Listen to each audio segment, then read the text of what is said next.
चांद पे उतरने के लिए मून तैयार है, लेकिन उससे पहले इसरो ने एक बड़ी घोषणा की है। अब रोबोट चांद पे नहीं उतरेगा, इंसान उतरेगा।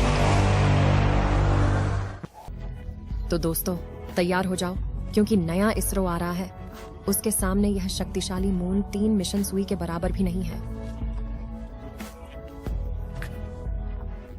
हाँ दोस्तों, यह मिशन अब तक सीक्रेट रखा गया था, क्योंकि हमारे दुश्मन देश चीन इसे बर्बाद करने का प्लान कर सकते हैं। अभी जैसे वो मून 3 को डिस्ट्रॉय करने की कोशिश कर रहा है, वैसे ही चाइना अपना ट्रैकिंग शिप इंडियन ओशियन में रख के हमारे मून पर नजर रखा हुआ है और इस मिशन को फेल करने की कोशिश कर रहा है। पर इस दौरान ISRO ने कुछ ऐसा ऐलान किया है जो चीन के लोगों के होश उड़ा देगा, क्योंकि मून पर सफल लैंडिंग और सारी रिसर्च के बाद अब ISRO इंसान को मून पर उतरने जा रहा है। और इस बड़े मिशन का पहला स्टेप था मून 3। इस केस में अगर कुछ महीने बाद तुम एक इंडियन एस्ट्रोनॉट को मून पर उड़ाते हुए देखो, तो इसमें कुछ भी सरप्राइजिंग नहीं होगा।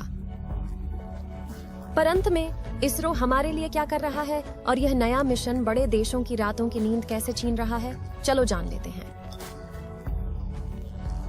दोस्तों, हमारा मून 3 सही दिशा में बिना किसी गलती के आगे बढ़ रहा है और खुशखबरी ये है कि उसने 5 ऑन ऑर्बिट को क्रॉस कर लिया है, जिसके बाद वो थोड़ी ही देर में मून की तरफ बढ़ेगा। अब धीरे धीरे ये अपने मिशन के बहुत करीब आ चुका है, जिसमें ISRO की स्पेशल टीम हाई अलर्ट पर है। लेकिन इस समय में चाइना ने इस मिशन के लिए एक बड़ी खतरा बन गया है और अपना शिकार वाला शिप मून 3 पर रख दिया है। असल में दोस्तों, चीन पूरी तरह से डर गया है ISRO के एक के बदले एक लॉन्च मिशन से, क्योंकि हाल ही में ISRO ने खुलासा किया है कि वो अगले महीने मून 3 के बाद सोलर मिशन आदित्य अल्विन को लॉन्च करेगा। साथ ही इसने ये भी ऐलान किया है कि वो गगनयान और समुद्रयान लॉन्च करेगा। वहां शुक्रयान मिशन पर काम भी चल रहा है। ये सब देख के चीन पागल हो गया है और हमारा स्पेस मिशन फेल करने के लिए हर मुमकिन कोशिश कर रहा है। पर इस चीन की पागलपन के बीच में ISRO ने अब ऐलान कर दिया है कि वो अपने एस्ट्रोनॉट्स को चांद पर ले जाएगी। इस ऐलान को सुन के तुम जरूर सोच रहे होगे कि जैसे मून 3 को मून पे भेजा गया, क्या इंसान भी उसी तरह से भेजे जाएंगे? और अगर इसरो की टीम मून 3 को पृथ्वी से कंट्रोल कर रही है, तो क्या वो एस्ट्रोनॉट्स की स्पेसक्राफ्ट को भी पृथ्वी से ही कंट्रोल करेंगे? इसके अलावा आपने देखा होगा कि जैसे ही रॉकेट स्पेस में एंटर किया, मून 3 शिप से अलग हो गया था। इस केस में अगर ये एस्ट्रोनॉट का स्पेसक्राफ्ट से अलग हो जाता है, तो वो लोग धरती पर वापस कैसे आएंगे? आखिर ISRO ने कौन सी शक्तिशाली स्पेसक्राफ्ट बनाया है जो स्पेसएक्स से टकरा रहा है? ये वो सवाल हैं जिनका जवाब सबको जानना है। तो मैं तुम्हें बताता हूँ कि रॉकेट मून 3 जो लेकर गया था, वो स्पेस में जल के राख हो जाएगा। और अगर इसका कुछ हिस्सा बच भी जाता है, तो हमारे साइंटिस्ट्स उसको ट्रैक करेंगे और उसे समुद्र में ड्रॉप कर देंगे। और जो रॉकेट एस्ट्रोनॉट्स को स्पेसक्राफ्ट में भेजा जाता है, वो भी स्पेस में उससे अलग कर दिया जाता है।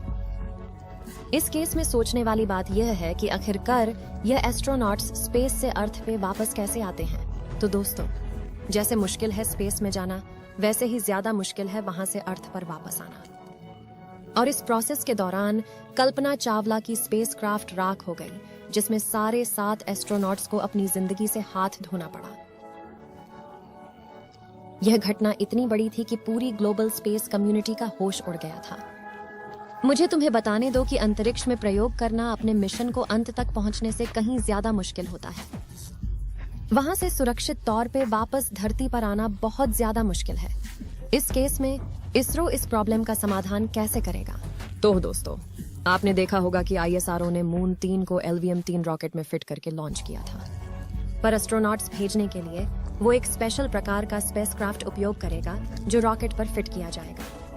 यह स्पेसक्राफ्ट बड़े हद तक एयरप्लेन जैसा होगा, जिसमें एस्ट्रोनॉट्स के लिए हर प्रकार की सुविधा उपलब्ध कराई जाएगी।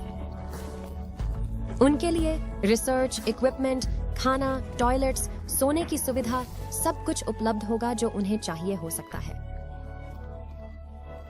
इस स्पेसक्राफ्ट के सामने स्पेसक्राफ्ट का पूरा कंट्रोल सिस्टम भी होगा, जिसकी मदद से एस्ट्रोनॉट्स उसे कंट्रोल कर पाएंगे। लेकिन जब तक यह रॉकेट से जुड़ा हुआ है, उसका ऑपरेशन ISRO की टीम धरती पर ही करेगी। जब ये स्पेसक्राफ्ट रॉकेट से अलग होगा तब कंट्रोल सिस्टम का पूरा ऑपरेशन एस्ट्रोनॉट्स के कंधों पे आ जाएगा। वो लोग स्पेसक्राफ्ट को कंट्रोल करेंगे और उससे उस जगह पर लैंड करेंगे जहां मिशन को कैरी आउट करना होगा। सब रिसर्च, ऑपरेशंस और डेटा कलेक्शन काम पूरा होने के बाद असली एडवेंचर शुरू होगा, मतलब एस्ट्रोनॉट्स का अर्थ पर वापस आना। सुन लो, यह स्पेसक्राफ्ट को अर्थ के बायो वर्ल्ड में घुसाना बहुत ही रिस्की काम है। इसलिए हमारे बायो वर्ल्ड में एंटर करने से पहले अर्थ की साइकिल धीरे धीरे स्पेसक्राफ्ट से शुरू होती है और उसी तरह से धीरे धीरे धरती की वायुमंडल में प्रवेश करते हुए। जब स्पेसक्राफ्ट पृथ्वी की वायुमंडल में प्रवेश करता है, उससे बहुत ऊंचा तापमान, दबाव और घर्षण का सामना करना पड़ता है। यह स्पेसक्राफ्ट में आग लग सकती है और कल्पना चावला की स्पेसक्राफ्ट भी इसी वजह से ब्लास्ट हो गई थी। इस फ्रिक्शन को अवॉइड करने के लिए एक खास तरह की हीट इंसुलेशन शीट स्पेसक्राफ्ट पर लगाई जाती है, ताकि वो फ्रिक्शन और हीट के कारण स्पेसक्राफ्ट को किसी भी प्रकार का डैमेज न होने दे। पर अगर किसी वजह से यह शीट टूट जाती है तो वह वही हो सकता है जो एस्ट्रोनॉट्स के साथ हो सकता है जो स्पेसक्राफ्ट में होते हैं, जैसे कि कल्पना चावला और उनकी टीम के साथ हुआ था जो नासा के कोलंबिया स्पेसक्राफ्ट में थी। वैसे अब अगर हम अर्थ पर लैंडिंग की बात करें तो वो बेसिकली 2 टाइप्स की होती है, जिसमें पहला वाला होता है ओशन में लैंडिंग। हाँ दोस्तों, कुछ स्पेसक्राफ्ट समुद्र में भी उतरते हैं, जिसे हम स्प्लैश डाउन कहते हैं। अरे वैसे ही जैसे नील आर्मस्ट्रांग की स्पेसक्राफ्ट अपोलो 11 चांद से वापस आके लैंड हुई थी।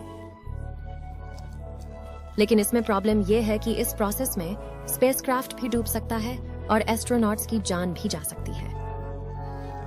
तो दूसरा और थोड़ा ज्यादा सेफ तरीका यह है कि स्पेसक्राफ्ट को जमीन पर उतारा जाए। इसके लिए एक एयरपोर्ट रनवे का उपयोग होता है और स्पेसक्राफ्ट वैसे ही लैंड होती है जैसे आप एयरप्लेन को लैंड करते हुए देखते हो। सिर्फ फर्क इतना है कि स्पेसक्राफ्ट की स्पीड बहुत ज्यादा है।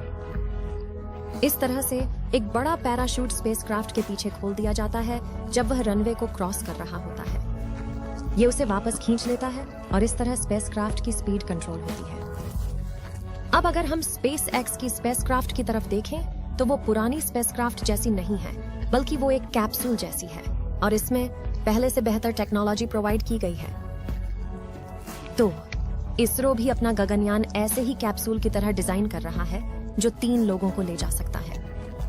गगनयान को एक एडवांस्ड डॉकिंग सिस्टम के साथ लॉन्च किया जाएगा और यह 3.7 टन का कैप्सूल 7 दिन के लिए 400 किमी की हाइट पर पृथ्वी का चक्कर लगाएगा एस्ट्रोनॉट्स के साथ।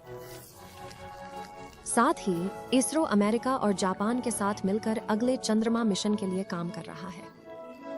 इस तरीके से चंद्रयान 4 और भी ज्यादा ग्रैंड होने वाला है, जिसमें ये LVM-3 रॉकेट्स के साथ नहीं बल्कि next generation launch vehicle NGLV से लॉन्च किया जाएगा। इसरो अभी न्यूक्लियर प्रेरित रॉकेट्स पर काम कर रहा है जो कि ज्यादा फ्यूल दक्ष होते हैं और छोटे बजट में भी सबसे बड़े मिशंस को सफल कर सकते हैं। इन सब की मदद से आने वाले सालों में चंद्रयान 4 और 5 चांद की सतह पर इंसान को ले आएंगे। तो अब देखना यह होगा कि चीना का क्या रिएक्शन होगा इस न्यूज पे। वैसे तुम्हें कैसा लगा यह इन्फॉर्मेशन, जरूर बताना कमेंट्स में। अगर आप चैनल पे नए हो तो चैनल को सब्सक्राइब कर दो। जल्दी मिलेंगे ऐसे ही एक इंटरेस्टिंग वीडियो में।